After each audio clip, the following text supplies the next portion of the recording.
We're witnessing a major development tonight, one that could dramatically reshape the United States' position on the global stage. If it feels like the world is growing more unstable, that events are unfolding faster than anyone can process, you're not imagining it. And the latest decision coming out of the Pentagon makes it clear. We've entered a period of profound and accelerating change. Welcome, everyone. I'm James, and we need to talk about what's happening right now. The headline is this: the Pentagon has just given a formal internal green light to send long-range Tomahawk missiles to Ukraine. Let that sink in for a moment. We're not talking about defensive Javelin missiles anymore. We're talking about Tomahawks, the kind of powerful precision strike weapons that can change the entire calculus of a war. This approval, reported by The Hill and confirmed through defense channels, means the proposal is now sitting on the Resolute desk waiting for one man, President Donald Trump. The Pentagon has essentially handed him the key. They've done the analysis, they've run the numbers, and their message to the commander-in-chief is, "Sir, we can do this." But here's where the story gets complicated and where you need to pay close attention. This move by the Pentagon stands in direct contrast to what President Trump himself has been saying for weeks. This isn't just a simple policy shift. It's a fundamental contradiction that has experts and officials deeply concerned about what comes next. Let's rewind for a second. Why is this such a big deal? Because President Trump publicly and privately laid out three very clear reasons for not sending these exact missiles. The first and most obvious reason is escalation. Launching Tomahawk missiles into the conflict between Ukraine and Russia is a completely different level of involvement compared to sending helmets or medical aid. Vladimir Putin and the Kremlin have made their position clear. They've repeatedly warned that supplying certain advanced weapons would be viewed as a direct provocation by the United States. This decision shifts America from a supporting role to a far more active one, and it's happening at an astonishing speed. President Trump understood this. He knew that flipping this switch could instantly ignite a new, more dangerous phase of this conflict, one where the United States is no longer on the sidelines. The second reason comes down to our own readiness. This issue has raised serious concern, particularly amid the ongoing government shutdown and the financial strain it brings. Leading military analysts have cautioned that transferring a large number of Tomahawk missiles to Ukraine could dangerously weaken America's own strategic reserves. What does that mean for the average American? It means that if a crisis erupts somewhere else, say in the Middle East or the South China Sea, our military could be left scrambling. We'd be weakening our own defense to aid another. President Trump was very aware of this risk.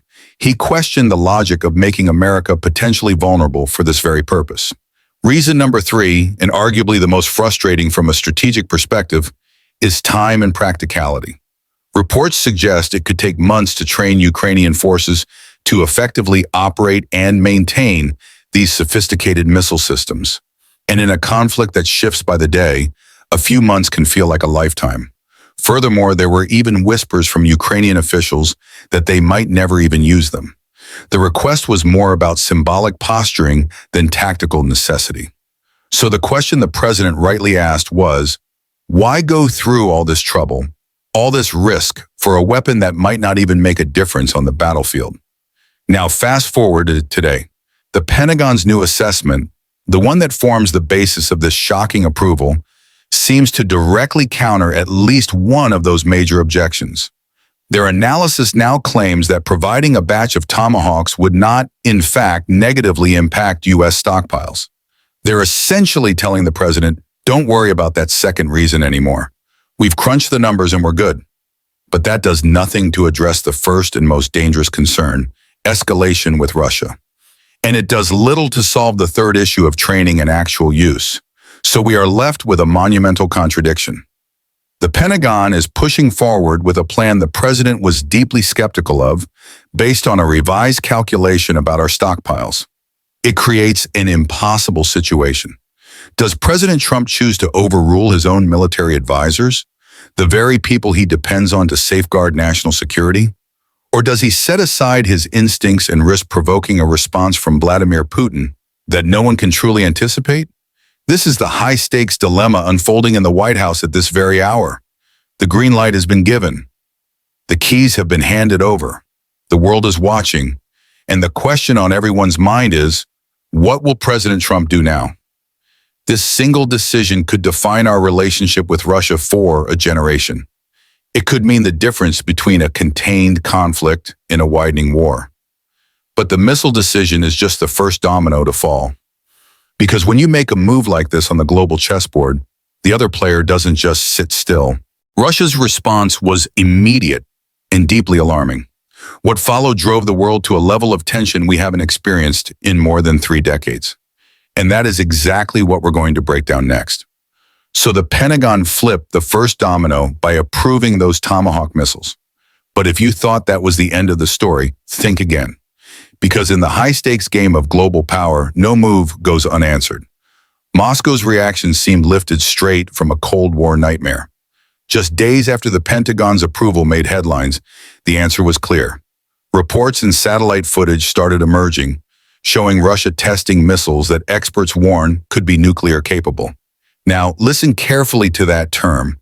They may not have been testing live nuclear warheads, but they were testing the delivery systems, the missiles themselves. It's a classic Putin power play. It's a message, and it's written in a language everyone understands. Sheer, unadulterated force. The Kremlin, of course, issued denials. They said no nuclear weapons test took place. But the evidence, the visual proof, tells a very different story. And President Trump saw that evidence. His response was not to back down, it was to mirror the threat. A move that has sent shock waves through Washington and the world. He announced that if Russia is testing nuclear weapons, then the United States will, and I quote, be testing nuclear weapons as well. Let that sink in. The United States hasn't carried out an above-ground nuclear test in more than 3 decades. Since 1992, we've maintained a silent yet formidable boundary, a line we've never crossed until now. The political fallout from this announcement was instant and vicious. It's dividing Congress right down the middle. His Republican allies are cheering, calling it a necessary show of strength, a warning to Moscow that American weakness is a thing of the past. But Democrats are fuming, calling it dangerously misguided, a reckless retaliation that pushes us closer to a brink from which there may be no return. This is no longer just about Ukraine. The chessboard just got a lot bigger and a lot more dangerous. Because while all this is happening with Russia, another piece is moving in our own hemisphere. The situation with Venezuela is heating up dramatically. We have reports that the Maduro regime is actively asking Russia for help, for military support, potentially to counter the United States. This is why you've seen the U.S. military building up its presence in the Caribbean. President Trump has already authorized targeting drug-running boats from Venezuela, and there's talk of expanding that to the Pacific. This isn't an isolated issue anymore. It's a second front, a potential proxy conflict that adds immense pressure on our military and strategic focus. We're now looking at a scenario where we have to be concerned with Russia in Europe and a Russian-backed Venezuela in our own backyard. So let's connect the dots. The Pentagon approves missiles for Ukraine. Russia answers with nuclear-capable missile tests. Trump counters by announcing a return to U.S. nuclear testing. And all the while, a volatile situation is simmering just off our southern coast. The tension is not just escalating, it's multiplying. Some intelligence analysts are now voicing a chilling theory that this might be precisely what Russia intends. That Putin is deliberately provoking Trump, testing his limits, hoping for an overreaction. If the U.S. makes the first major move, it would hand Moscow the justification it needs for a far more destructive response. But what would that response even look like? Most Pentagon officials don't believe Russia would launch a direct physical attack on the American homeland. That's a red line for everyone. The real immediate danger, the one that keeps security experts up at night, is something far more insidious and hard to defend against. A massive, coordinated cyber attack. Think about it. We are a nation run by code and connected systems. Our enemies know this. They've been probing our defenses for years. And at this moment, while our air traffic control system is under strain and TSA workers are stretched thin amid the shutdown, our national transportation network stands more exposed than ever. Imagine that brought to a halt, but it goes deeper. They could target our power grid, especially especially as we head into the colder winter months. A blackout in January isn't just an inconvenience. It's a life or death crisis. They could attack our water supply facilities, poisoning or shutting off the flow of clean water to entire cities. And what about our economy? The stock market is at all-time highs. But what if Wall Street was the target?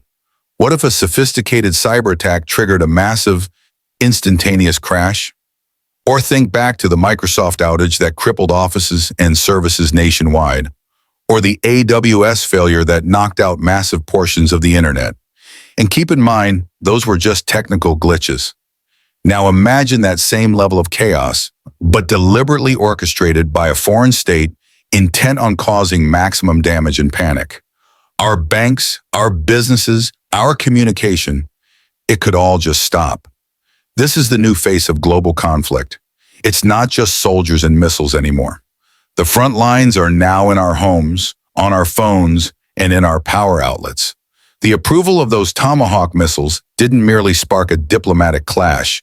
It set in motion a chain reaction that has painted a target on America's back in ways we are dangerously unprepared to handle.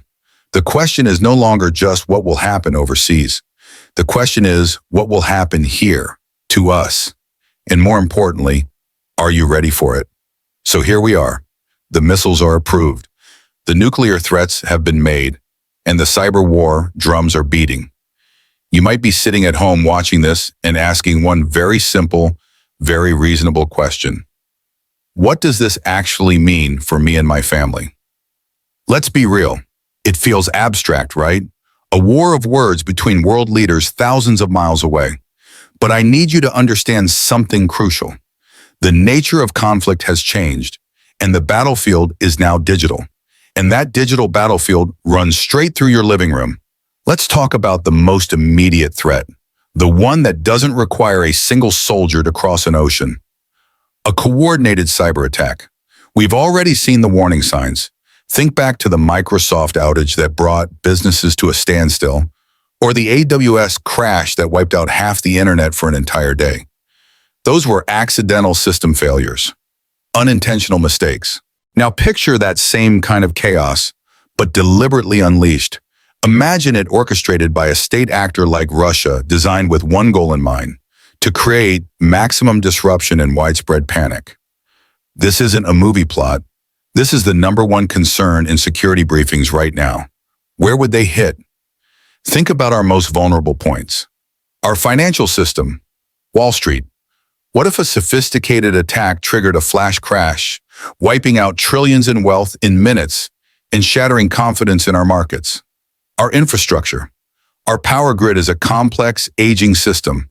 A targeted attack, especially as we head into the winter, could plunge entire regions into darkness and cold. This isn't just about inconvenience, it's about survival. How would you heat your home? How would hospitals power their generators? Then there's our water supply. Treatment facilities are run by computers. A breach there could compromise the safety of our drinking water or simply shut it off entirely. And our transportation, with air traffic control and other systems already strained, a takedown could lead to unprecedented chaos in our skies and on our roads. The goal of this kind of attack isn't to invade with tanks. It's to bring America to its knees without firing a single shot. It's to create a breakdown in society from the inside out. So the natural question is, what can you do? You're not a politician, you're not a general, but you are the first line of defense for your own household. Preparedness isn't about paranoia, it's about peace of mind. It's about being a resilient citizen in an uncertain time. Let's talk about a few simple, practical steps you can take right now. First, cash. In a severe cyber event, digital transactions, credit cards, and ATMs could go offline. Having a reasonable amount of cash on hand in small bills is essential for buying necessities. Second, water.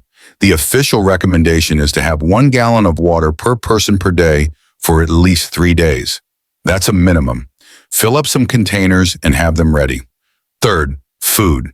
You don't need a bunker, but having a week's supply of non-perishable food, canned goods, pasta, anything that doesn't require refrigeration can be a lifesaver if supply chains are disrupted and grocery store shelves empty out. Fourth, medications. If you or a family member rely on prescription medicines, try to have at least a week's surplus if you can. And finally, make sure you have a basic power bank to charge your phone, a battery-powered radio for emergency updates, and a clear plan. A plan for how your family will stay in touch and where you'll meet if communication networks go dark. Doing these things doesn't mean you're giving in to fear. It means you're taking control. It means you're ensuring that no matter what happens in the world of global politics, your family has a buffer, a layer of security. Because the hard truth is we are in a dangerous and unpredictable moment. The approval of those Tomahawk missiles was more than a headline. It was a catalyst that has set off a chain reaction of escalation. We are facing a resurgent Russia, a volatile global landscape, and a new kind of vulnerability here at home. This situation is evolving by the hour. But here's my promise to you. We're monitoring it closely. We'll sift through the noise, avoid the panic, and deliver the clear, factual information you need to make sense of what's happening and to keep your family safe. We are in this together. Your vigilance is our nation's strength. So stay alert, stay prepared, and most importantly, stay with us.